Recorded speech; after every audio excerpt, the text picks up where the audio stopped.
Alright guys, HyDra again today. I hope you're all doing well and enjoying all day so far. Rostermania continues with a couple of big changes going down last night. Miami Heretics indeed committing to at least some changes to their starting roster for next season. What exactly they're going to do in terms of which players are going to go, however, that is a different question entirely. But the Ravens as well, they made a big announcement over the last few days. TJ is gone, Beans is gone, Clayster has gone before the World Cup even began. Now FeLo is going to go as well. What sort of rebuild are the Ravens looking to do? Where might FeLo go, if anywhere? Could Clayster come back into that starting team? Very much intrigued to your thoughts in the comments below. Hit the like button if you enjoy. Subscribe if you're new as always. I would greatly appreciate it. I'm going to move on swiftly from this just to quickly go through aBeZy, JoeDeceives, Drazah and Skyz. They're on, well, out there at Cancun it seems at the moment. Let's dive those straight into this whole Rencore Miami Heretics situation. So yesterday we saw Heretics were teasing a player. They had their player, open the Duolingo app and all this. So we thought, oh, maybe it's going to be a non-Spanish speaker. But no, that was just bait. Pretty good bait at that, to be fair. Now, Rencore, a player who had a really good season in challenges this year on the 5 Media clan, the Spanish team with, Sucre and Yako and Super and Rencore for a large time. We'll get onto the situation with Cobra in a second, because he's still being linked to G2, effectively the Minnesota Rocker, as they may continue still being called for next season. But Rencore is expected to join Miami, and then we saw over the next few hours, this has now been confirmed. So Rencore, a player that not many of you guys will have already heard of, right? A player in the European Challenger side for a couple of years, but in terms of raw numbers, he had possibly the second best season in European challenges, pretty much after Super, who was his teammate for a large time and is also another Spanish player. Now, Super and Rencore can probably flex, but his POV is probably best on the AR, and that's likely what we'll see him run on Miami Heretics, and, well, it's going to be interesting to see.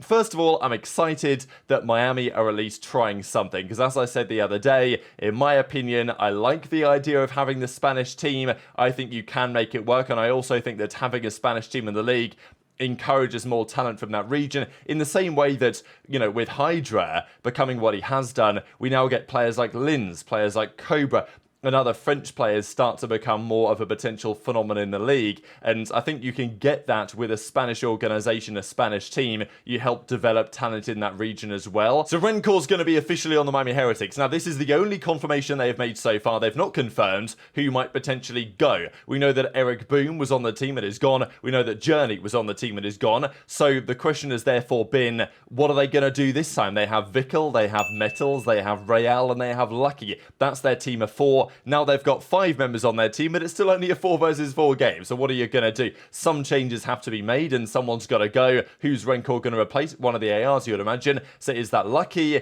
Is that potentially MettalZ? Obviously, they changed around the roles a bit this year. Vikul was kind of doing it. MettalZ was kind of doing it.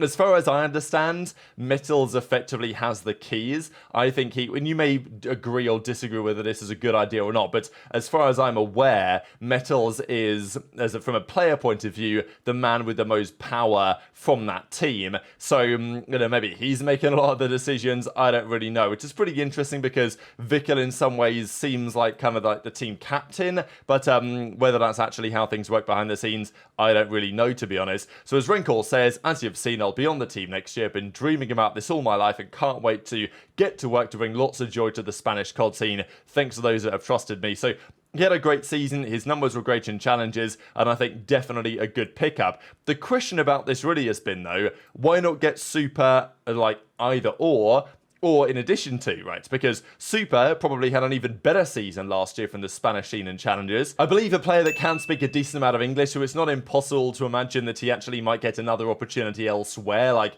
I would like to see Super actually go to another team, even let's say a Ravens, if they want to rebuild from an AR point of view, rather than Miami. But it is a bit surprising that Rencore and Super were kind of like the standout performers of last year from, largely on the AR side in that region, and you think, okay, maybe you think about putting MettalZ back to an SMG, partnering him with ReeaL, maybe you keep Vikul, maybe you don't, and you bring these 2 guys on, but that's not what they've decided to do, and as Super says, unrestricted FA, and, he's been going through it, hasn't he, right? It's kind of, sad to see his Twitter over the last couple of days. He's obviously been kind of feeling it, because he was hoping for an opportunity after a great season. Now, it's not exactly new, like Super's had good seasons in challenges for the last couple of years, and it's never translated into an offer.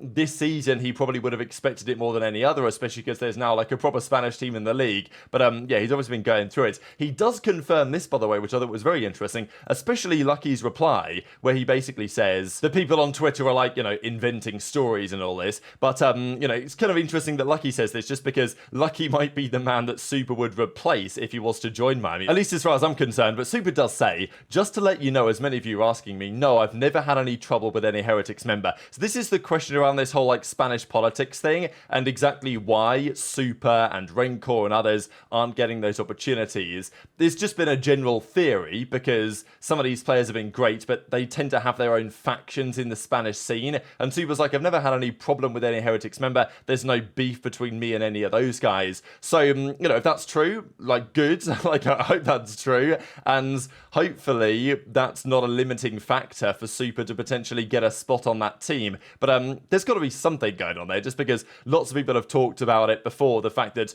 Journey is one of, maybe ReeaL, like two of the only Spanish players that actually have managed to kind of bridge the gap between both parties. I don't really understand it. But look, Renkor's making the move. Maybe Super could make the move as well. But the other big move going down yesterday was on the Ravens side, because FeLo confirms he's a restricted free agent for Black Ops 6. If you're interested in building something, hit my line. Now, this is very interesting. I don't want to say I expected it, but just the timing of it is quite surprising because it wasn't that long ago. This is the Ravens Twitter account. I'll just refresh to make sure we're completely up to date. They've said nothing as of yet. Even in their replies, they've said nothing about FeLo leaving the team. He's confirmed he's going. He's a restricted free agent. But all they've said over the last few days was that TJ's going to go. Today we part ways with TJ, August the 19th. Today we part ways with Beans, August the 19th. So TJ, complete UFA. Now this to me is a surprising, like, Ravens, not the best organization. I don't really understand these decisions personally because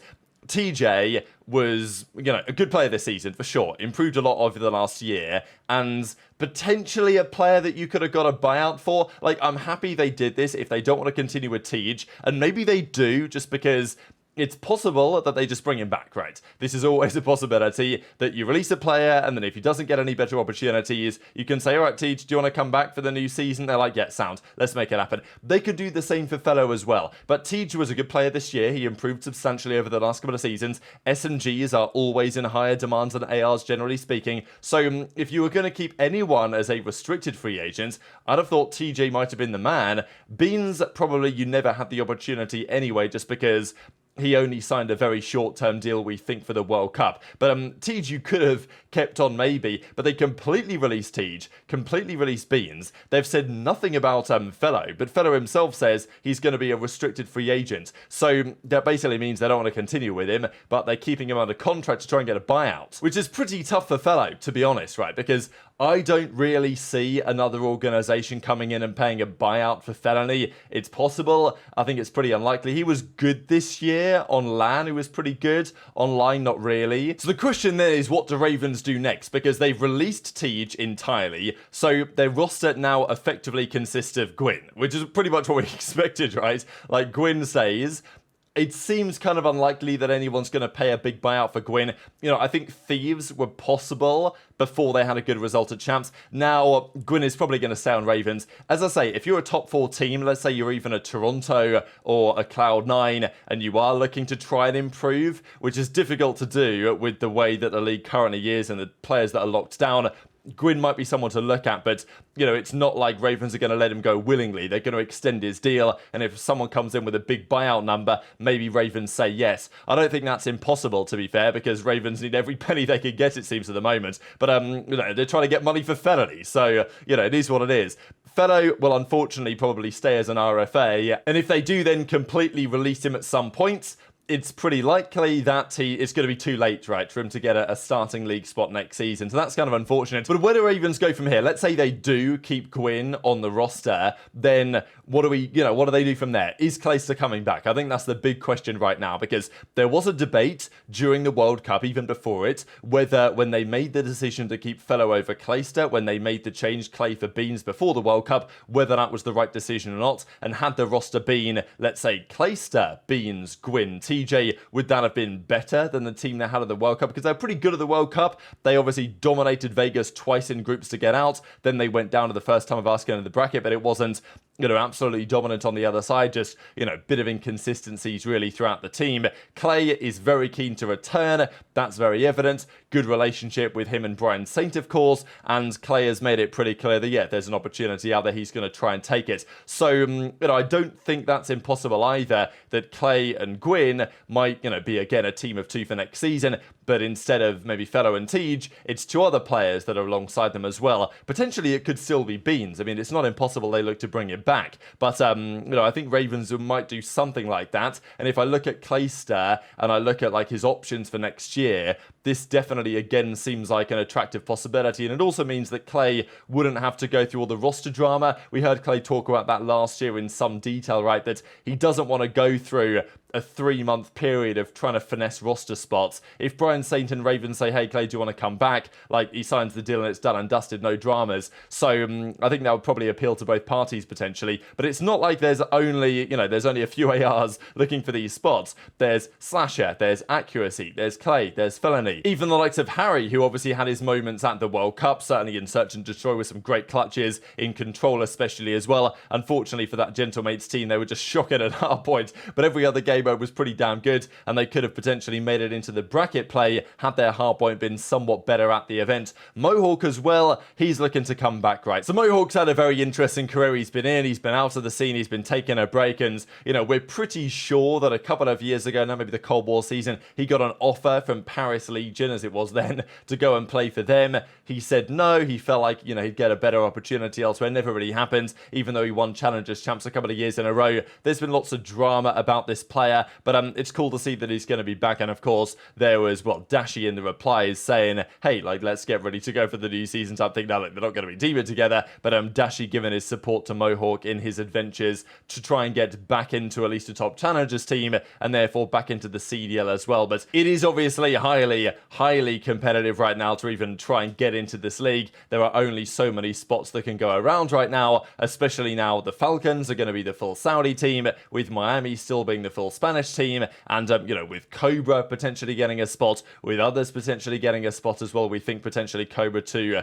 the G2 team or the Minnesota Rocker with this classic yahoo.fr email, which I thought was pretty funny. And, you know, obviously Ghosty's in the replies as well saying that's just bait, because the theory goes that maybe Cobra's already signed, or like the deal is already done, that he's going to go to G2 alongside Lins, which does make sense. But, you know, and Cobra says a restricted free agent basically. So kind of the feeling is, well, maybe he's not an RFA, maybe he is. Ghosty seems to believe that he's probably going to get a team anyway. No drama necessary. But very much interested to your thoughts on all of this stuff in the comment section below. Hit the like button if you enjoyed. Subscribe if you're new. Take care. And I'll see you next time. But, Ant, thank you. Thanks, Ant. We love you. Yes, I sir. hate you. But you are, you're a talent, man. And you're dumb. Thank you, Zinni. Zinni, you're dog shit. You've only won 2 events. I'm out of here, boys. Peace out. What the Oh fuck? my God, he's right down the hall. Dude, I'll go spear him right now. That is insane. I'll go spear him right now. What a sack. What a sack of shit. I mean, that guy